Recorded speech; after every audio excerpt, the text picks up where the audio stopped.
क्या 3 दिसंबर को रंग लाएगी पीएम मोदी की मेहनत? क्या 3 दिसंबर को 5 राज्यों में खिलेगा कमल? क्या 3 दिसंबर से 5 राज्यों में होगी कांग्रेस की सत्ता? क्या 3 दिसंबर से बदल जाएगा देश का मूड? चुनावी रिजल्ट से पहले महामंडलेश्वर स्वामी संतोषानंद सरस्वती की भविष्यवाणी। पर्चा लिखकर बताया चुनावी रिजल्ट का भविष्य। देखिए सिर्फ धर्म ज्ञान पर। नमस्कार, मैं हूं आपके साथ कविता राणा। अब बस 30 नवंबर का इंतजार है, क्योंकि इसी दिन तेलंगाना में वोट डाले जाएंगे 119 सीटों पर। आर पार की चुनावी लड़ाई में केसीआर के साथ साथ बीजेपी और कांग्रेस भी आमने सामने हैं। प्रदेश में केसीआर की पार्टी का मुकाबला बीजेपी और कांग्रेस दोनों से है।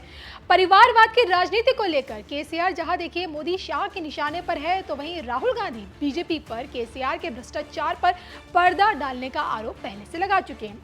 अब तेलंगाना में जैसे ही वोट डाले जाएंगे, सेमीफाइनल का चुनावी राउंड पूरी तरह से कंप्लीट हो जाएगा, क्योंकि देखिए मिजोरम से लेकर छत्तीसगढ़, मध्य प्रदेश और राजस्थान में मतदान की जो प्रक्रिया है वो संपन्न पहले से हो चुकी है और अब बस चुनावी नतीजों का इंतजार है।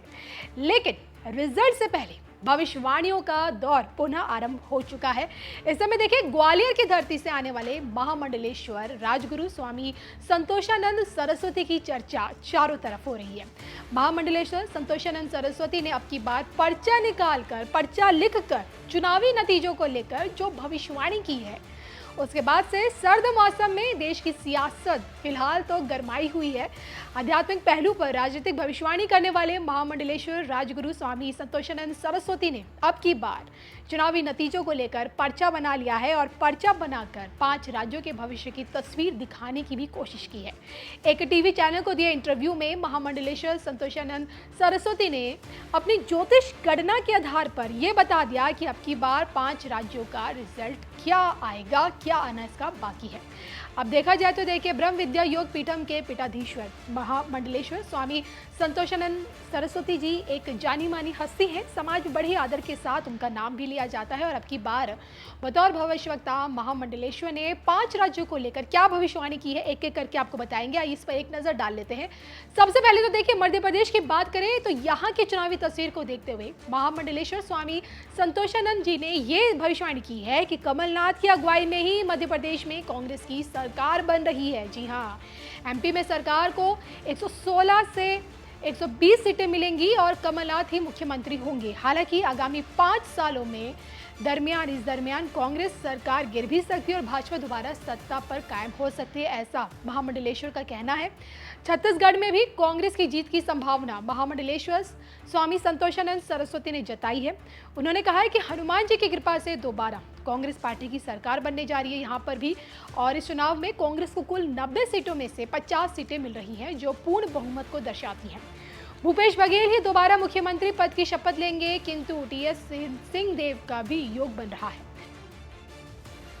अब अगर बात करें राजस्थान की, तो देखिए यहाँ पर महामंडलेश्वर स्वामी संतोषानंद ने स्पष्ट भविष्यवाणी कर दी है कि राजस्थान में कांग्रेस की सरकार रिपीट हो रही है। हालांकि देखिए सीटों को लेकर वो कुछ नहीं बोले इस बार, और इसी कड़ी में तेलंगाना और मिजोरम, यहाँ पर इन 2 प्रदेशों में उन्होंने कमल खिलने की भविष्यवाणी की है। अब देखिए ये सब उन्होंने पर्चा लिखकर भविष्यवाणी की है, मतलब ये कि 5 राज्यों में से 3 में कांग्रेसियों की जीत का परचम लहराएगा, ऐसा उनका कहना, उनकी भविष्यवाणी है। लेकिन अब देखिए ना, इन भविष्यवाणियों पर कितना यकीन किया जा सकता है या नहीं, इसमें कुछ बोला नहीं जा सकता, क्योंकि देखिए सच तो यही है कि भविष्यवाणियां एक सांकेतिक रूप से आशंकाओं का खेल है। महामंडलेश्वर स्वामी संतोषानंद जी की जो भविष्यवाणियां कितनी अब इस बार सत्य होती हैं, ये तो देखिए 3 दिसंबर की तस्वीर ही आपको और मुझे बता पाएगी।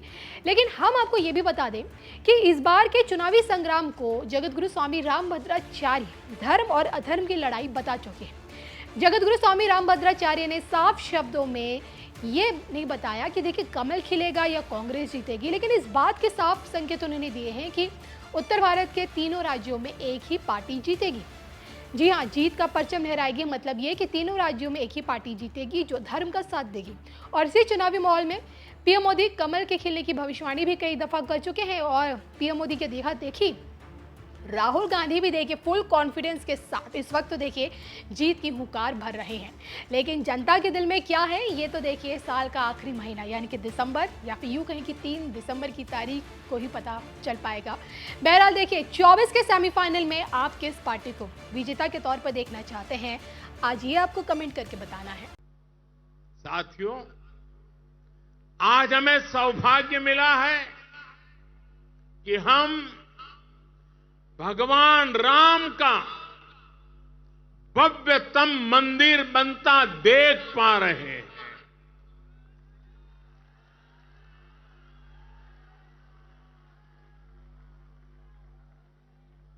और अयोध्या की अगली रामनवमी पर रामलला के मंदिर में गूंजा हर स्वर पूरे विश्व को हर्षित करने वाला है। वो स्वर जो शताब्दियों से यहां कहा जाता है, भय प्रगट कृपाला दीन दयाला कौशल्या हितकारी, भगवान राम की जन्मभूमि पर बन रहा भव्य मंदिर, दिव्य मंदिर, सदियों की प्रतीक्षा के बाद हम भारतीयों के धैर्य को मिली विजय का प्रतीक है। राम मंदिर में भगवान राम के विराजमान के बस कुछ ही महीने बचे हैं। भगवान श्री राम बस आने ही वाले हैं। और साथियों, उस हर्ष की परिकल्पना कीजिए जब शताब्दियों के बाद राम मंदिर में भगवान राम की प्रतिमा विराजेगी। राम के आने के उत्सव की शुरुआत तो विजयादशमी से ही शुरू हो गई थी। तुलसी बाबा रामचरित मानस में लिखते हैं, सगुन हो ही सुंदर सकल मन प्रसन्न सबके, प्रभु आगमन जनाओ जनु नगर रम्य चहु फेर। यानी जब भगवान राम का आगमन होने ही वाला था तो पूरी अयोध्या में शुगुन होने वाला था। तब सभी का मन प्रसन्न होने लगा, पूरा नगर रमणीक बन गया। ऐसे ही शगुन आज हो रहे हैं। आज भारत चंद्रमा पर विजयी हुआ है। हम दुनिया की तीसरे सबसे बड़ी अर्थव्यवस्था बनने जा रहे हैं।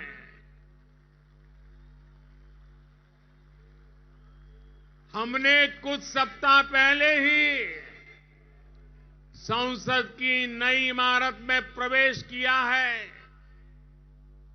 नारी शक्ति को प्रतिनिधित्व देने के लिए संसद ने नारी शक्ति बंधन अधिनियम पारित किया है।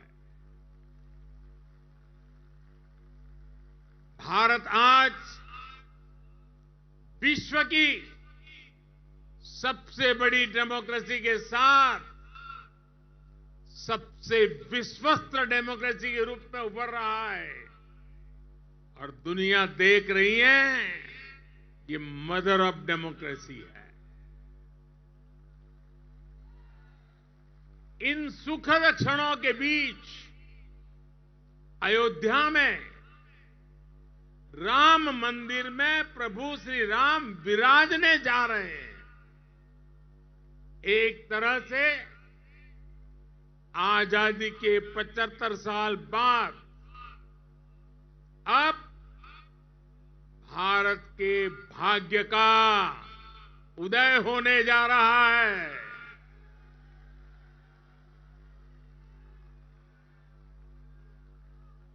लेकिन यही वो समय भी है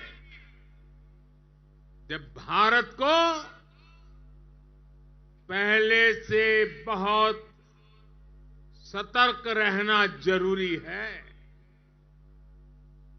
हमें ध्यान रखना है कि आज रावण का दहन बस एक पुतले का दहन न हो, ये दहन हो हर उस विकृति का जिसके कारण समाज का आपसी सौहार्द बिगड़ता है। ये दहन हो उन शक्तियों का जो जातिवाद और क्षेत्रवाद के नाम पर मां भारती को बांटने का प्रयास करती है। ये दहन हो उन विचार का जिसमें भारत का विकास नहीं, स्वार्थ की सिद्धि निहित है। विजयादशमी का पर्व सिर्फ रावण पर राम की विजय का पर्व नहीं, राष्ट्र की हर बुराई पर राष्ट्रभक्ति की विजय का पर्व बनना चाहिए।